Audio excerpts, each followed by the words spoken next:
Hello दोस्तों, स्वागत है आप सबका हमारे इस चैनल में। तो देखिए, आज मैं बना रही हूँ पीस वाला ब्लाउज़। ये जो बिना अस्तर वाला ब्लाउज़ होता है वो बना रही हूँ।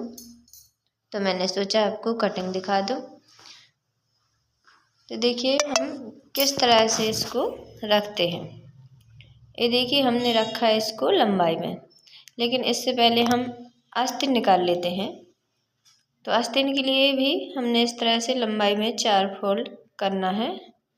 तो इस तरह से हमने एक बार मोड़ा और 2 बार मोड़ा और उसके बाद इस तरह से हमने रख लिया है।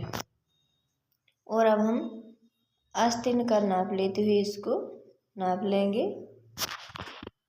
तो आस्तीन के लिए देखिए मैंने नाप लिख कर रखा है, तो हम देख लेते हैं।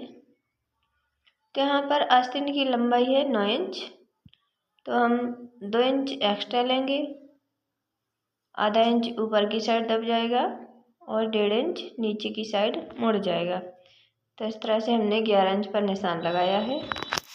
और इसको देख लेते हैं हमारा कपड़ा कितना बचा हुआ है। तो कपड़ा बचा हुआ है हमारा 21 इंच है। तो इसका हाफ हो जाएगा 10.5। तो 10.5 इंच की चौड़ाई रखकर हम ब्लाउज निकाल लेंगे। और अब देखिए हम आस्तीन का निशान लगाते हैं। इस तरह से पहले हमने जो निशान लगाया उसको पूरा मिला लेंगे और इसके बाद हम यहाँ पर लेंगे 3.25 इंच। 3.25 इंच पर हमने निशान लगा दिया है। क्योंकि आस्तीन 9 इंच की है तो हमने यहाँ पर 3.25 इंच पर निशान लगाया है। अगर आस्तीन 10 या 11 की होती तो हम 3 इंच पर निशान लगाते। अगर ज़्यादा हम 3 से ज़्यादा या 4 पर लगाते हैं तो हमारी आस्तीन ऊपर की ओर चढ़ने लगती है, तो हम इतना नहीं लेते हैं। और ये देखिए जो आस्तीन की फिटिंग है वो है 10.5। तो यहाँ पर हमने 5.25 पर निशान लगाया है और 1.5 इंच मार्जिन के लिए लिया है। तो इस तरह से हम इसको भी मिला लेते हैं। तो हमारी आस्तीन की शेप बन गई है और अब हम इस पर कटिंग कर लेंगे। तो इस तरह से जैसे हमने निशान लगाया है बिल्कुल निशान पर ही हमको कटिंग करना है। जो एक्स्ट्रा कपड़ा है इसको हम निकाल देते हैं। तो आस्तीन की कटिंग हो गई। अब इस पर हम गहराई लगा देते हैं। जो दोनों आस्तीनों में से एक एक पल्ला लेना होता है हमको। तो दोनों आस्तीन का एक एक पल्ला लेकर इस तरह से गहराई छांट देते हैं। इस आस्तीन में गहराई लगाना बहुत ज़रूरी होता है, नहीं तो आस्तीन में झूल आती है। तो इस तरह से हमको कटिंग करनी होती है। तो हमारी आस्तीन की कटिंग पूरी हो चुकी है और अब लगाते हैं हम पल्लर का निशान।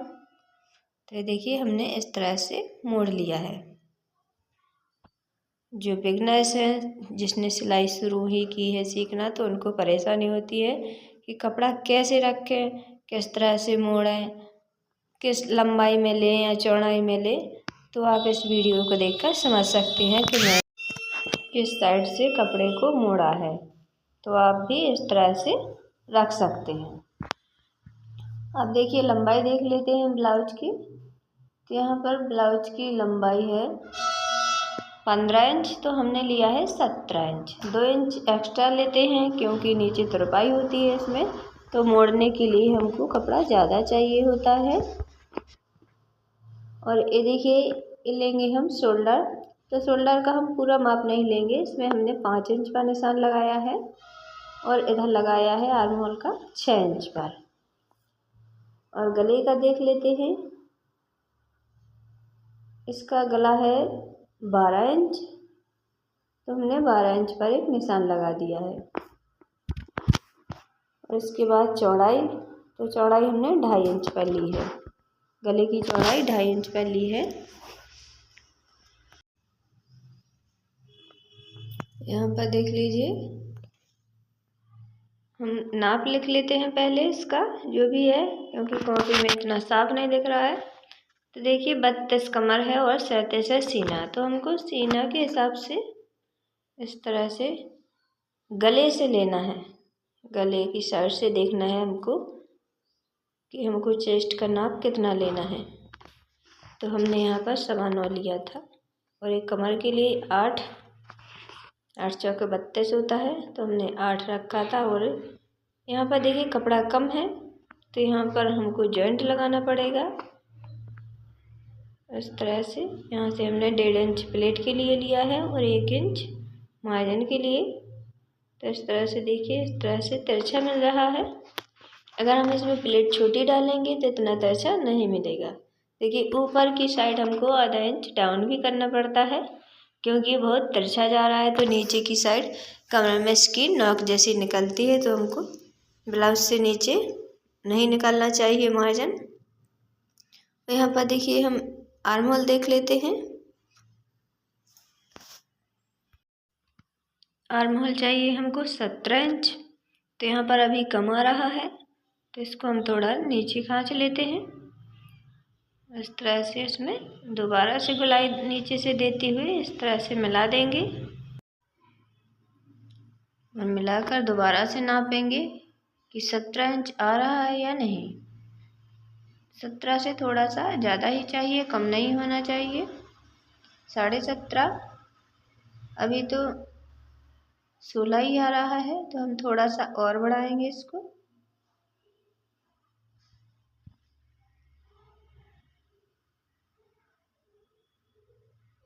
मैं आपको पूरा दिखा रही हूँ वीडियो, कोई स्किप नहीं किया है मैंने, इसमें कोई एडिटिंग या कट नहीं की है।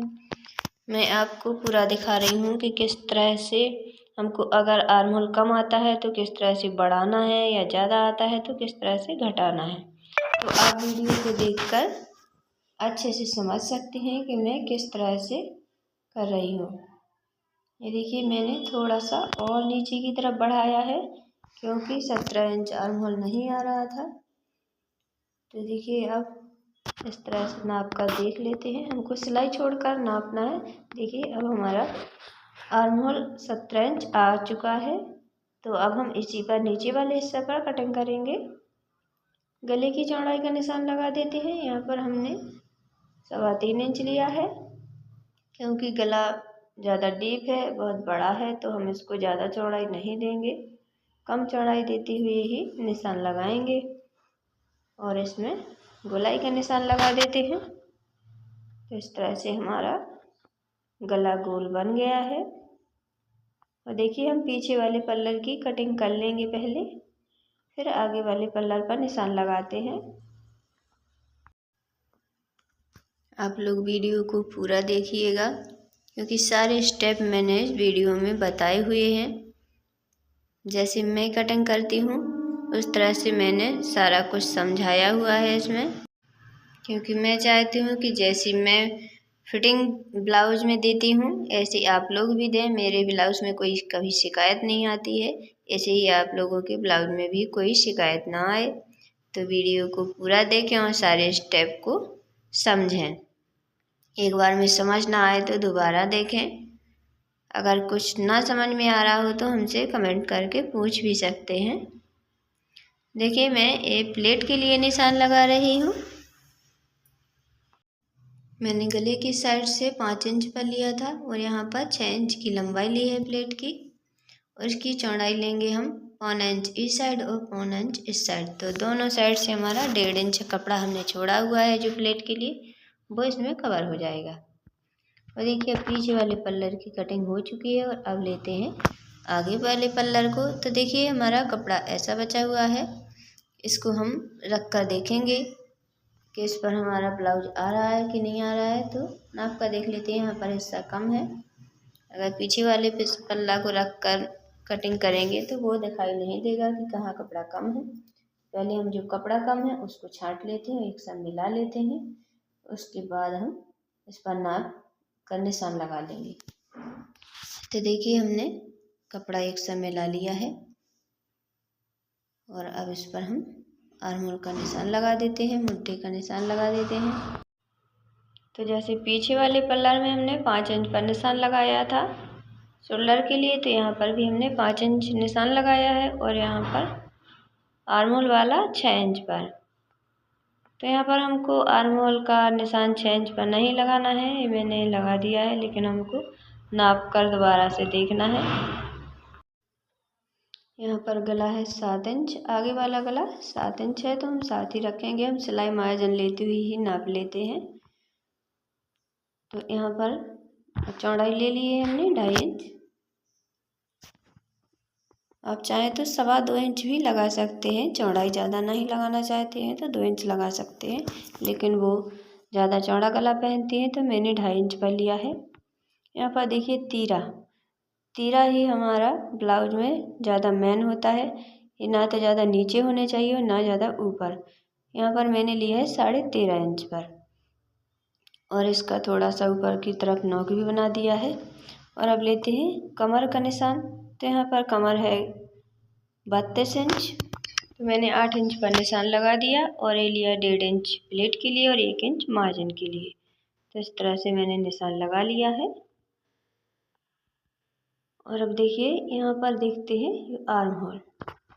यहाँ पर आर्म होल की शेप कितनी पर आई थी हमारी फिक्स जो भी आया होगा मैं उसी पर निशान लगाऊंगी। यहाँ पर देखिए 7 इंच पर आ रहा है, तो हम 7 इंच पर ही निशान लगा देते हैं इस तरह से। जिनका ब्लाउज है वो हाइट में थोड़ी ज़्यादा है तो उनका इतना डीप करना पड़ रहा है, नहीं तो 6 साढ़े 6 में आ जाता है। अब देखिए हम कटिंग कर लेते हैं। तो गले की गोल कटिंग करनी है हमको इस तरह से। आप कोई सा भी शेप दे सकते हैं, मैंने गोल कटिंग की है। और अब आर्म होल की भी शेप दे देते हैं इस तरह से। दोस्तों आपको मेरा वीडियो थोड़ा सा भी पसंद आया हो तो चैनल को सब्सक्राइब कर लें, वीडियो को लाइक करें, शेयर करें, कमेंट में लिख कर ज़रूर बताएं कि हमारा वीडियो आपको कैसा लगा। तो देखिए इस तरह से कटिंग भी हो चुकी है। और यहाँ पर जो भी शेप है उसको हमको मिलाते हुए कटिंग करना है। गले की थोड़ी सी गोलाई हमको कम लग रही थी तो हम थोड़ा सा इसको और गहरा कर देते हैं इस तरह से। और अब हम प्लेटों का निशान लगा लेते हैं। तो यहाँ पर देखिए प्लेट का निशान हमने लगाया है। आगे साइड से हमने 4.25 इंच पर लिया है इसकी लंबाई। यहाँ पर देखिए प्लेट की चौड़ाई का निशान हमने पहले लगा दिया है। 1.5 इंच जो हमने मार्जिन के लिए लिया था प्लेट के लिए उस पर निशान लगा दिया है। और ये आगे के हिस्सा से देखिए हमने इस तरह से पहले हम सबसे नीचे वाली प्लेट का निशान लगा लेते हैं और उसके बाद ही हम इन तीनों प्लेटों को लगाते हैं। जब नीचे वाली ठीक आती है तो उसके हिसाब से हम इन तीनों प्लेटों को एक साथ मिला लेते हैं दूरी देते हुए। तो देखिए इस तरह से ब्लाउज की कटिंग हो चुकी है और हमने प्लेटों के भी निशान लगा दिए हैं, पीछे वाले पल्ला में भी लगा दिए हैं और आस्तीन भी हमारी कटिंग हो चुकी है। तो देखिए ये रहा हमारा गले वाला पल्ला मतलब पट्टी। तो इसमें से हम गले की पट्टियाँ निकालेंगे, इसमें से आई और हुक की पट्टियाँ निकाल लेंगे। आप लोगों का बहुत बहुत धन्यवाद वीडियो को पूरा देखने के लिए।